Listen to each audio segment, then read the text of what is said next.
demain, le quart d'heure lyonnais, toute l'actualité chaque matin. Parce que Lyon demain se dessine aujourd'hui, voici l'essentiel de l'actualité. En ce mercredi, nous sommes le 19 janvier. Le taux d'incidence toujours supérieur à 4000 cas pour 100 000 habitants en ce qui concerne le département du Rhône et les hospices civils de Lyon où 400 patients Covid+ sont toujours hospitalisés. Durant 2 jours, mercredi et jeudi, donc aujourd'hui et demain, 1100 personnes sont attendues pour une première, une deuxième ou une troisième dose dans un centre de vaccination éphémère installé sur le site de la Manufacture des Tabacs. L'Olympique Lyonnais fera connaître sa décision aujourd'hui quant à la répartition des places pour le derby de vendredi. Les résidents non-voyants ou malvoyants de l'EHPAD des Girondines à Gerland ont reçu hier des tablettes, des iPads, pour leur permettre de garder le lien avec leurs proches et d'accéder à la culture. Explications et reportages dans cette édition. Nous avons rencontré notamment Anne Renou, qui est la présidente de la Fédération des aveugles et handicapés visuels de France. Attention au vol à répétition et en bande organisée qui se déroule devant le musée des Confluences. Les personnels du musée appellent les visiteurs à la plus grande vigilance. Une nouvelle plainte pour torture et actes de barbarie déposée à Paris au pôle crime contre l'humanité du parquet antiterroriste contre le nouveau président d'Interpol. Et puis les sports à la fin de cette édition. 5 joueurs du Loup se préparent à participer au tournoi des 6 nations. Et puis lourde défaite pour l'Asvel hier sur son parquet face à Monaco en Euroleague. Lyon demain, le quart d'heure lyonnais, toute l'actualité chaque matin. Gérald de Bouchon. Bonjour à tous, bienvenue dans ce quart d'heure lyonnais. Avec un taux d'incidence supérieur à 4000 pour 100 000 habitants, le plus élevé en France, la pression hospitalière reste forte dans le département du Rhône et aux hospices civils de Lyon, où 400 patients Covid+ étaient hospitalisés hier, soit une hausse de 20% en une semaine. C'est en médecine conventionnelle que la hausse est la plus sensible, avec 266 patients hospitalisés, c'est une hausse de 35%. Les services de réanimation connaissent une baisse de 8%, avec 79 patients.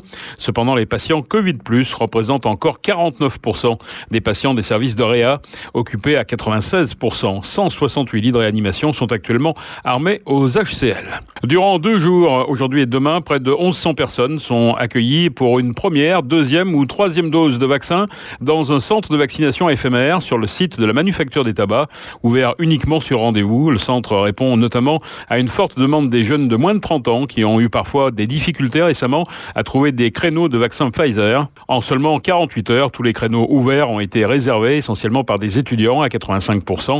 La moitié des prises de rendez-vous concernent personnel et étudiants de Lyon 3. L'autre moitié, les autres établissements lyonnais. À noter également que le service de santé universitaire de Lyon 1 propose aux étudiants de l'université des créneaux de vaccination Covid-19 pour la 3e dose sur ses différents campus. L'Olympique Lyonnais fera connaître sa décision ce mercredi quant à la répartition des places pour le derby de vendredi. On se dirige cependant vers une jauge de 5000 personnes. Le Conseil constitutionnel ayant annoncé qu'il se prononcerait seulement vendredi sur la loi concernant le pass vaccinal. Lyon demain, idée en partage. Quand la crise sanitaire accélère l'inclusion numérique, 30% des résidents de l'EHPAD des Girondines à Gerland sont aveugles ou malvoyants. La Fédération des aveugles et amblyopes de France vient de remettre 2 iPads à cet établissement. Objectif, permettre aux résidents de garder le lien avec leurs proches et d'accéder aussi à la culture. Les explications de Pierre Agulot, président de l'association qui gère cet EHPAD. On avait acheté des tablettes au départ de la Covid-19, 8 tablettes ardoises, et on s'est rendu compte que les commandes vocales ne fonctionnaient pas bien pour les malvoyants.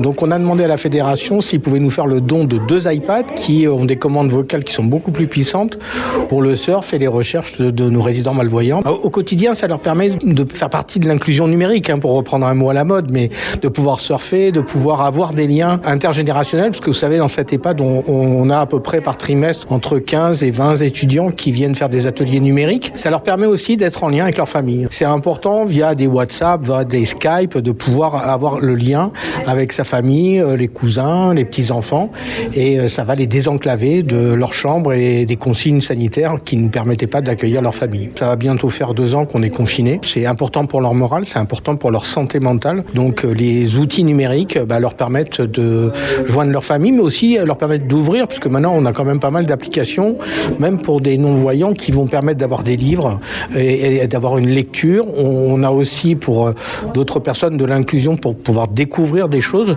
ou simplement gérer ses comptes, tout simplement. Première prise en main des tablettes pour les résidents. Yves a perdu la vue ces dernières années en raison d'un glaucome. Cet outil sonore lui sera d'une grande utilité.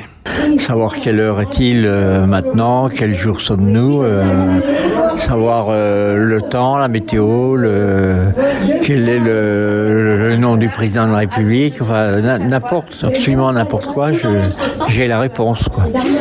Et tout ça, c'est oral. C'est rassurant, et puis surtout, c'est dans n'importe quel domaine, quoi. C'est quasiment instantané comme réponse. Quel est le sens exact d'un mot? Je suis dans une phase où j'ai perdu la vue rapidement. C'est un outil qui fait que je ne me sens pas isolé, quoi. Au niveau de la connaissance, on a la connaissance qu'on aurait quand on est voyant et qu'on a les livres qu'il faut sous la main, quoi. C'est un accompagnateur, en fait. C'est un peu comme quelqu'un comme un tuteur qui est près de toi et qui répond à toutes sortes de questions que tu te poses, quoi. La difficulté des personnes comme moi, c'est qu'on a toujours eu une très bonne vue toute sa vie. Et puis, pratiquement, avec le glaucome, c'est une maladie qu'on ne voit pas venir parce qu'elle est indolore. C'est arrivé rapidement, 4 ans, 5 ans. Je suis dans le brouillard, quoi. Je vois la lumière.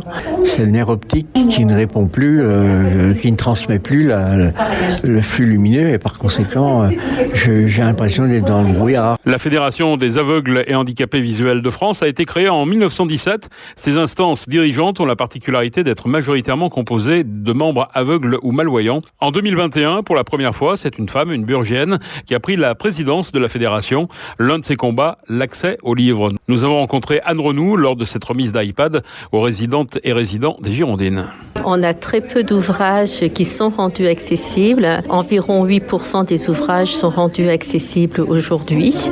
Donc c'est relativement peu, enfin c'est pas relativement, c'est très peu. Mais encore faut-il avoir les outils qui permettent d'y accéder.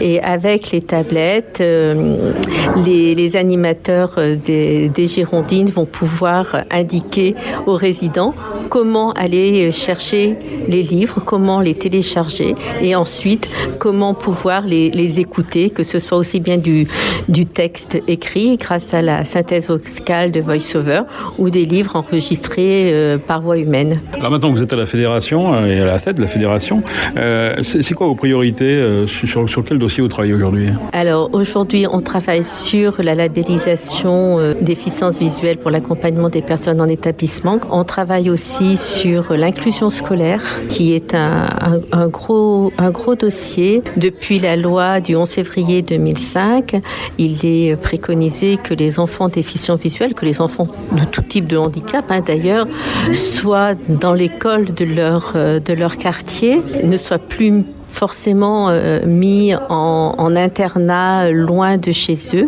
Mais cette inclusion, pour qu'elle soit efficace, il faut qu'il y ait pour ces enfants déficients visuels des enseignants spécialisés qui puissent apprendre à un enfant non-voyant, qui puissent leur apprendre à lire et à écrire en braille. Le braille n'est ni plus ni moins qu'une police de caractères, certes différente, mais c'est une lettre, un caractère, donc c'est vraiment le même alphabet que vous pouvez connaître. Et pourquoi aussi peu de non-voyants pratiquent aujourd'hui le braille?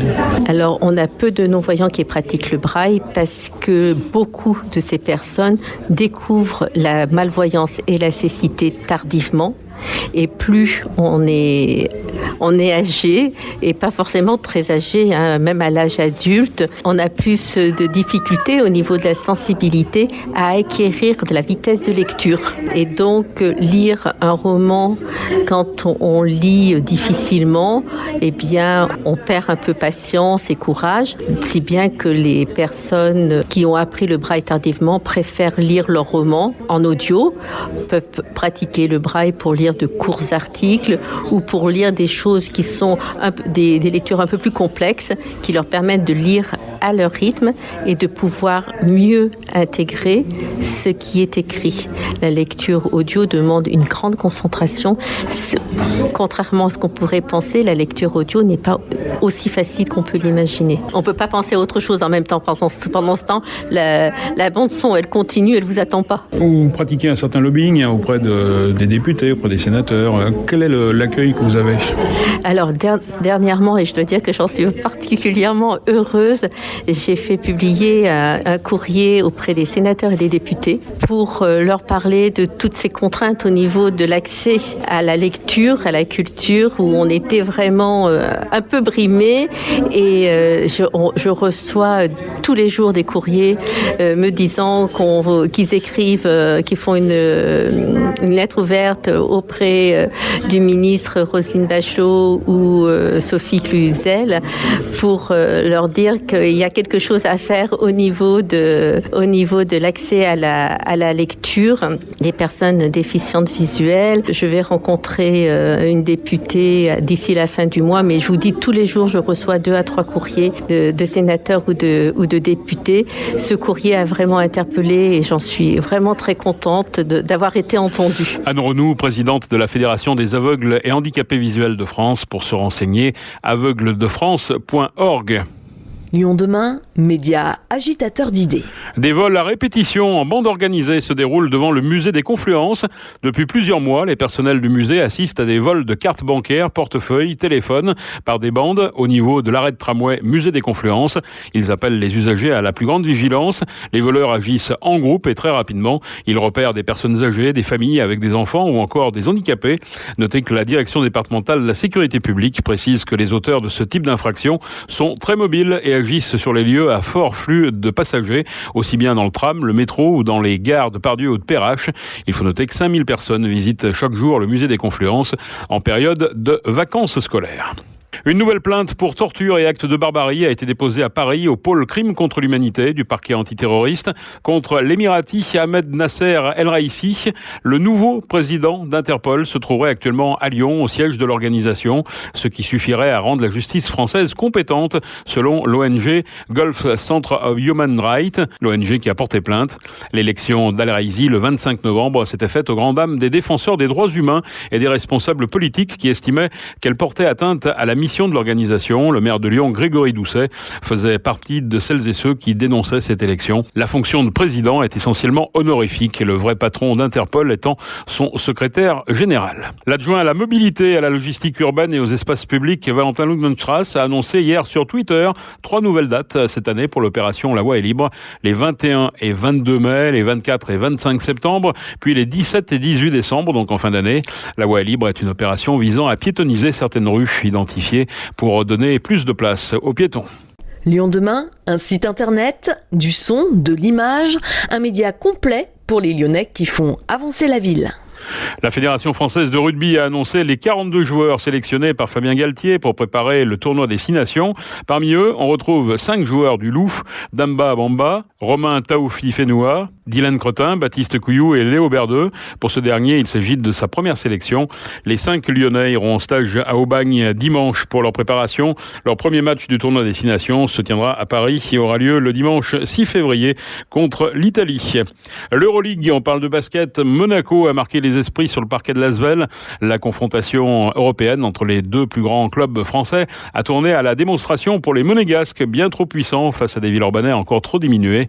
Victoire écrasante des Monégasques, 75-100. Grande déception pour Caroline Garcia. La Lyonnaise, 70e mondiale au classement WTA, semblait bien partie dans son match qui l'opposait à Hailey Baptiste, 165e mondiale. Garcia s'est pourtant incliné au premier tour de l'Open d'Australie. C'est la fin de ce quart d'heure lyonnais. Merci de l'avoir suivi. Passez une excellente journée et rendez-vous demain pour une nouvelle édition.